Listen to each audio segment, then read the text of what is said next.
33절입니다. 그들이 여호와의 산에서 떠나 3일 길을 갈 때에 여호와의 언약궤가 그 3일 길에 앞서가며 그들의 쉴 곳을 찾았고, 그들이 진영을 떠날 때 낮에는 여호와의 구름이 그 위에 덮였었더라.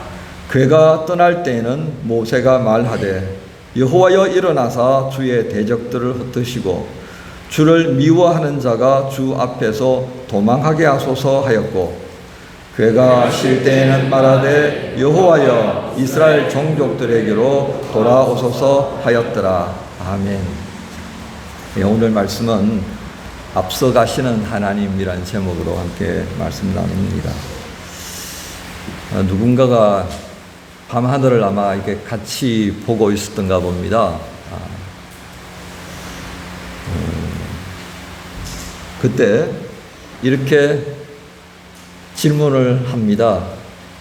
밤하늘에 별이 이렇게 반짝이는 이유는 무엇일까요? 여러분 같으면 뭐라고 대답하시겠습니까? 근데 그 사람은 이렇게 말하더라는 겁니다. 밤하늘에 보이는 별들은 우리 태양계 밖에 있는 것입니다. 별이 빛나는 이유는 중심에서 일어나는 핵융합 반응 때문에 그렇습니다. 핵융합 반응은요, 두 개의 원자핵이 합쳐져서 더 무거운 원자핵으로 생겨나기 때문에 그때 나타나는 현상입니다. 이렇게 이야기하면 그 대답에 대해서 그렇군요 아마 이렇게 대답하겠죠, 그죠? 그런데 이 밤에 저 별이 왜 빛날까요? 라고 물은 그 질문에 원하는 대답일까요? 안 그럴 겁니다. 그런 질문을 하고 싶었던 것은 아니었을 것입니다.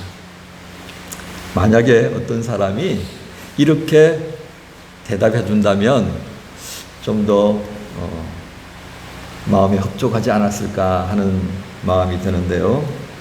우리가 여러분과 제가 바로 그 옆에 있다 생각하고 이렇게 하면 어떨까 싶습니다. 오늘 밤 저렇게 별이 빛나는 이유는 안도현. 이러면서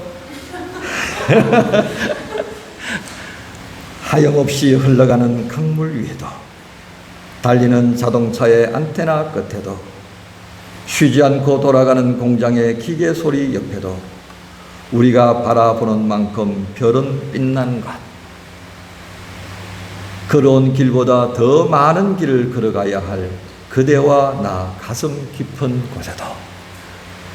이러면 어떻게 반응해야 돼요? 감동이 없어요 지금. 이미 마음이 메말라서 그런가, 날씨가 더워서 그런가. 이게 이제 소위 말하는 별이 빛나는 이유가 되잖아요, 그죠? 그래야지 그래 맞아 뭐 이렇게 될 텐데. 여러분 그렇습니다. 이 안도현 씨의 별이 빛나는 이유, 우리가 하늘을 올려 보았을 때 말이에요, 별이 보이지 않았다. 어떤 느낌이겠습니까? 뭐 이렇게 묻는 게 좀 이상할 수 있겠습니다. 요즘 별 본 지 오래돼가지고요. 뭐 이렇게 대답할 수도 있고요. 밤하늘에 올려다 밤하늘을 올려다 볼 만큼의 시간적인 여유가 없어서요, 못 본 지 한참이 됐습니다. 뭐 이럴 수도 있겠습니다. 그런데 오늘 우리가 읽었던 본문에 등장하는 이스라엘 백성들은 지금 어떤 형편에 처해 있습니까? 모두가 낯선 땅과 하늘을 지금 대하고 있는 그런 상황입니다. 밤이 되었을 때 그들은 밤하늘을 올려다보며 무슨 생각을 했겠습니까? 또 그들이 낮에는 이제 또 걸어가야 할 그 길을 생각하면서 무엇을 바라보았겠습니까? 오늘 이 민수기의 말씀은 그들 이스라엘 백성들이 낮에도 밤에도 바라보았던 것은 한 가지다라고 하는 것을 우리에게 보여줍니다. 그것은 바로 하나님께서 앞서가시면서 보여주셨던 구름 기둥과 불 기둥의 모습이었다라고 하는 것입니다. 이렇게 하나님께서는 이스라엘 백성들이 낮에도 밤에도 바라볼 수 있도록, 밤에만 바라보는 것이 아니라 언제나 그들이 고개만 들면 바라볼 수 있도록 그렇게 이스라엘 백성들을 앞서서 인도하시는 장면을 보게 됩니다. 출애굽을 시작할 때 하나님께서는 이들을 어떻게 인도하셨던가를 한번 생각해 보십시오.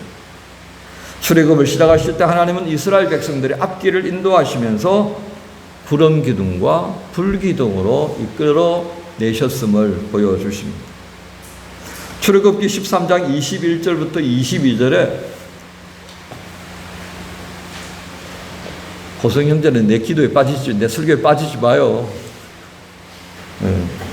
자, 같이 한번 읽어볼까요? 21절부터 22절 시작. 여호와께서 그들 앞에서 가시며 낮에는 구름 기둥으로 그들의 길을 인도하시고 밤에는 불 기둥을 그들에게 비추사 낮이나 밤이나 진행하게 하시니 낮에는 구름 기둥, 밤에는 불 기둥이 백성 앞에서 떠나지 아니하였더라. 이처럼 하나님은요, 백성들을 향해서 말씀만 하시는 분이 아니라 어떻게 했다고요? 말씀을 이루시기 위해서 백성들과 함께 계셨고 동행하시는 분이셨음을 한 번 더 우리에게 확인시켜줍니다. 이제 민수기에서요, 군대 조직을 다 갖추고 난 다음에 백성들을 가나안으로 가라고 말씀하셨을 때도 어떻게 했다는 것을 우리에게 보여주십니까? 하나님은 언약궤를 앞세워서 먼저 가라고 하셨습니다. 그리고 그 언약궤를 앞세워서 3일 길을 동행하며 행하셨다 그랬습니다. 자, 여러분, 여기에 등장하는 이 3일 길을 동행했다고 하는 부분이 자칫 잘못하면 어떻게 이해되겠습니까? 3일 앞서 가셨다 이렇게 잘못 이해될 수도 있겠습니다. 그런데 하나님은요, 3일 길을 앞서 가신 것이 아니라 3일 길을 동행하면서 앞서 가신 것이다 라고 하는 거예요. 목사님 어떻게 아세요? 그러길래요, 제가 좀 찾아봤죠. 네. 여호수아서 3장 3절부터 4절 말씀 우리 같이 한번 볼까요? 같이 읽으십시다.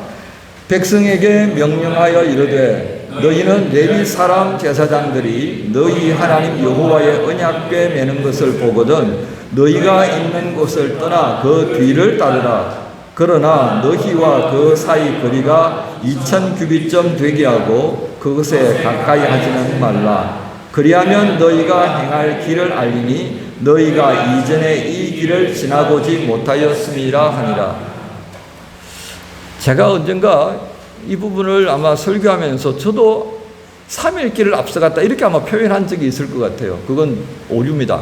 그건 제가 잘못 말했다라고 제가 분명히 말씀드리고요.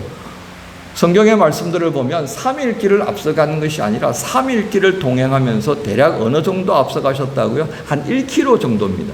그것이 오늘 우리가 지금 읽었던 여호수아서 3장 4절에 기록되어 있습니다. 모세는 이제 자신의 자리를 누구에게 넘겨주었습니까? 여호수아에게 넘겨준 거죠. 그래서 여호수아는 이제 그것을 이어서 백성들에게 다시금 언약궤와 백성들의 그 간극을 어떻게 할 것인가 다시 한번 확인시켜 주는 것이 이 여호수아서 3장 4절의 말씀입니다. 2000규빗이라고 그랬는데 한 규빗은요, 성인 남자의 팔뚝, 이 주먹을 쥐고요, 여기서부터 팔꿈치까지의 거리를 말한다고 합니다. 그러면 키 작은 사람, 키 큰 사람, 뚱뚱한 사람, 가는 사람, 이 다 다를 수 있다, 그죠? 그래서 대체적으로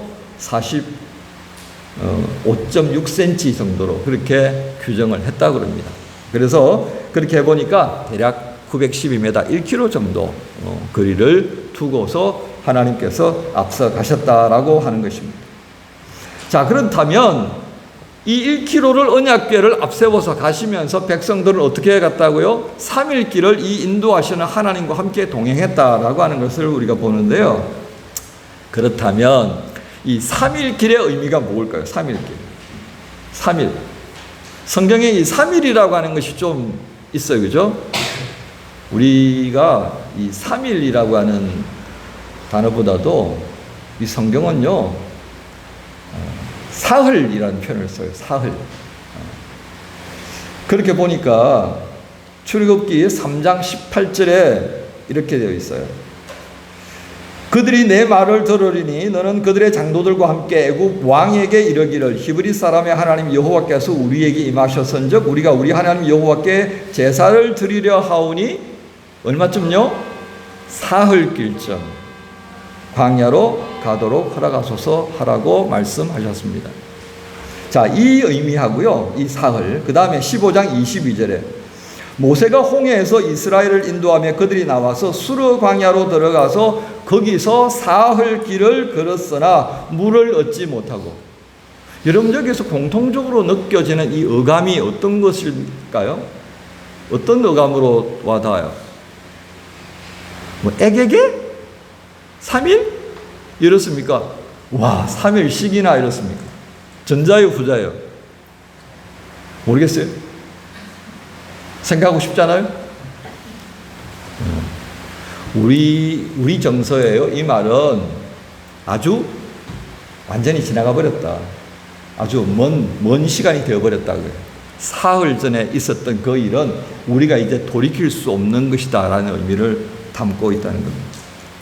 그래서 한국어 어감에 있어서 하루는 지금이 하루, 지금 할 때 하루.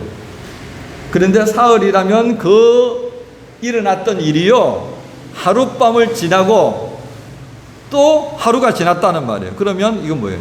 돌이킬 수 없다라고 할 때 우리 조상님들께서는 아주 지나간 과거, 돌이킬 수 없는 사실이라고 하는 것을 분명하게 드러날 때 사흘이라는 단어를 사용했다는 겁니다. 즉 이렇게 표현했다는 거죠. 이제 늦었네, 사흘씩이나 지나놓고서는 뭐 이렇다는 거죠. 자, 그렇습니다. 그러면 길을 가도 먼 길이고, 그죠? 인내를 해도 참 쉽지 않은 그런 시간들을 우리에게 보여줍니다. 그래서 정리하면 결국 어떤 의미겠습니까? 우리가 가진 모든 한계 상황들, 정답 나갔어요. 또 어려운 일들, 뭐 이런 여러 가지 복잡한 것들이 모두 일어날 수 있는 시간들을 우리에게 말씀해 주십니다. 그러면서 이 시간을 하나님께서 함께 했다라고 하는 것은 우리의 모든 여정에 하나님께서 동행하셨다라는 의미를 담고 있습니다. 이런 일이 일어날 때도 저런 일이 일어날 때도 예상했던 일이나 예상하지 못했던 일이나 관계없이 하나님 어떻게 해요? 함께 하셨다. 그 말씀을 오늘 여기 사흘길에 동행하셨다라고 하는 것으로 담고 있습니다. 그래서 이렇게 동행하시면서 그럼 하나님은 뭐 하셨을까요?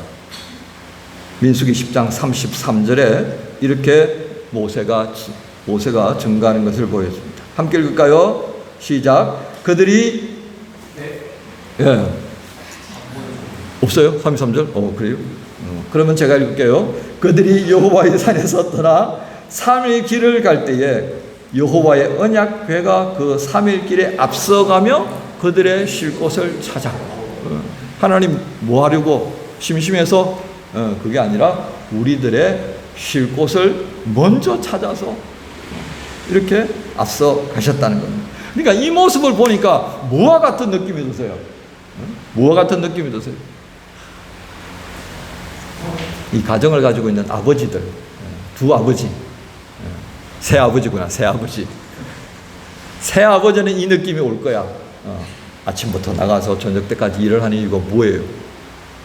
식구들 모이 살 돈 만들려고, 그죠? 하나님의 마음이 좀 느껴지십니까? 새 아버지? 예? 총각들 느끼려고 하지 마요. 백날 해봐도 안 느껴져, 그 마음은. 우리가요, 하나님의 마음을 이렇게 볼 수 있는 게 하나님이 이런 마음으로 앞서가셨구나. 가오 잡으려고? 누구처럼 가오 잡으려고? 아니라는 말입니다. 하나님 끝없이 우리에게 백성들의 쉴 곳을 찾고 양떼들의 쉴 곳을 찾고 좋은 풀을 뜯어먹기 위해서 찾는 그런 목자와 같은 모습으로 우리의 길을 앞서 가셨다는 겁니다. 그래서 다윗은 이런 하나님을 향하여서 고백을 하기를 뭐라고 합니까? 여호와는 나의 목자시다. 시편 23편을 볼까요? 시편 23편 1절, 2절 같이 한번 할까요? 예, 시작. 여호와는 나의 목자시니 내게 부족함이 없으리로다. 그가 나를 푸른 풀밭에 누이시며 쉴 만한 물가로 인도하시리로다. 이보다 더 아름다운 표현이 있을까요? 훗날 모세는 신명기 1장 31절에서요 앞서가시는 하나님에 대하여서 이렇게 표현합니다. 우리를 안으셨다. 우리를 안으셨다. 여러분 부부 아버지 어머니가요 여러분이 이렇게 안고 다니셨다 그 말이에요. 왜? 아기 때 잘못하면 엎어져가지고 코 깨니까 그 이쁜 얼굴 상할까봐. 이쁜 무릎팍 깨지면 내 마음이 더 아프거든. 그러니까 안 다치게 하려고, 안전하게 하려고 건강하게 서서 걸어 다닐 때까지는 어떻게 한다고요? 안아서 다니셨다고요. 요즘은 유모차에다 태워버리더만. 하나님께서 우리를 밀고 다니셨다 이제 이렇게 표현하게 될 것 같아요. 여러분 한번 생각해 보세요. 하나님께서 이스라엘 백성들을 그 낯선 땅과 낯선 하늘을 지나게 될 때에 안고 가셨구나. 그래서 신명기 1장 31절부터 이렇게 표현되는 거예요. 같이 한번 읽어볼까요? 시작. 광야에서도 너희가 당하였거니와 사람이 자기의 아들을 안는 것 같이 너희의 하나님 여호와께서 너희가 걸어온 길에서 너희를 안으사 이곳까지 이르게 하셨느니라. 하나, 이 일에 너희가 하나님을 믿지 아니하였다.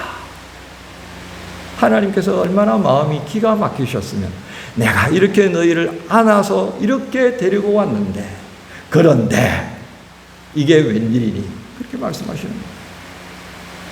이처럼 하나님은요 언제나 우리 앞서서 우리에게 필요한 모든 것을 행하십니다. 우리에게 필요한 모든 것을 앞서가시며 행하셨다고 말해요. 그리고 갈 길을 지시하셨음을 보여주십니다. 이런 하나님이 민수기에서 보여주신 이 모습이요 예수님에게서는 어떻게 나타날까요? 예수님께서 우리에게 말씀하신 것이 요한복음 14장 5절부터 6절의 말씀입니다. 같이 한번 읽겠습니다. 시작. 도마가 이르되 주여 주께서 어디로 가시는지 우리가 알지 못하거늘 그 길을 어찌 알겠사옵나이까. 예수께서 이르시되 내가 곧 길이요 진리요 생명이니 나로 말미암지 않고는 아버지께로 올 자가 없느니라. 예수님께서 그 앞서 가시면서 하늘 아버지께 가는 게 어떻게 가능한지를 보여주십니다. 말만 하면 안 들으니까 말씀하시고 보여주시고 나중에 내가 그거 확인하러 다시 올 거야 했던 것이 요한계시록에 등장하는 다시 오시는 주님의 재림의 장면을 기록한 내용을 하겠습니다. 여러분 이 길은요 복된 길이고 이 길은 진리와 생명으로 가는 길인 것을 또 한번 분명하게 해주십니다. 지금도 여전히 저와 여러분들이 앞서 가시면서 우리를 위해 모든 것을 행하시는 하나님을 믿으십니까? 예수 그리스도께서 그것을 증거하시기 위해 우리와 함께 하시는 것을 믿으십니까? 성령께서 우리에게 잊혀질 수 있는 그 모든 상황들을 뛰어넘어서서 기억나게 하고 생각나게 해서 그 길로 다시금 돌아갈 수 있도록 인도하시는 것을 믿으십니까? 이건 잘 안 믿는 것 같아요. 여러분 우리의 믿음이요 분명해야 합니다. 요한복음 3장 36절에 아들을 믿는 자에게는 영생이 있고 아들에게 순종하지 아니하는 자는 영생을 보지 못하고 도리어 하나님의 진노가 그 위에 머물러 있느니라 했습니다. 순종이 그만큼 중요하다 이거예요. 오늘 오후 공부 시간, 성경 공부 시간에 말씀할 겁니다. 이 말씀이 떨어지고 난 다음에 이스라엘 백성들이 출발하고 난 다음에 어떤 모습을 보여줬는지 말입니다. 사랑하는 지체 여러분, 이스라엘 백성들이 끝없이 하나님 말씀을 들음에도 불구하고 순종하지 못했던 이유를 보아야 합니다. 그것은 바로 우리 안에서 역사하는 불순종의 악한 영에 끌림 받기 있기 때문에 그렇습니다. 지금도 주님 오시는 그날까지 끝없이 불순종의 악한 영은 우리 안에 역사하면서 순종하지 못하도록 나에 앞서가시며 모든 것을 행하시는 하나님을 보지도 말고 듣지도 말라라고 하는 것이 불순종의 영으로 우리의 가운데 역사하는 악한 것의 작동 기능입니다. 이것에 마음을 뺏기지 않도록 해야 할 것입니다. 그렇게 해서 오늘 말씀 그대로 예수께서 이르시되 내가 곧 길이요 진리요 생명이니 나로 말미암지 않고는 아버지께로 올 자가 없느니라 하셨던 이 말씀 앞에 우리가 아멘 하면서 그렇게 우리를 인도하여 주시는 하나님과 동행하며 그 이끌어 가시는 주 앞에 순종함으로 우리의 마지막 나이 생명의 길에 서 있음을 확인하는 복된 시간 되어야 하겠습니다.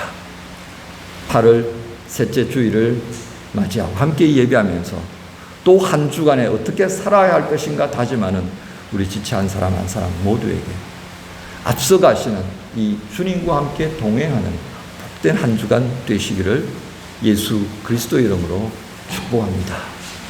아멘. 이 시간 함께 일어나셔서 찬송하십시다. 재현아 이제 꺼줘.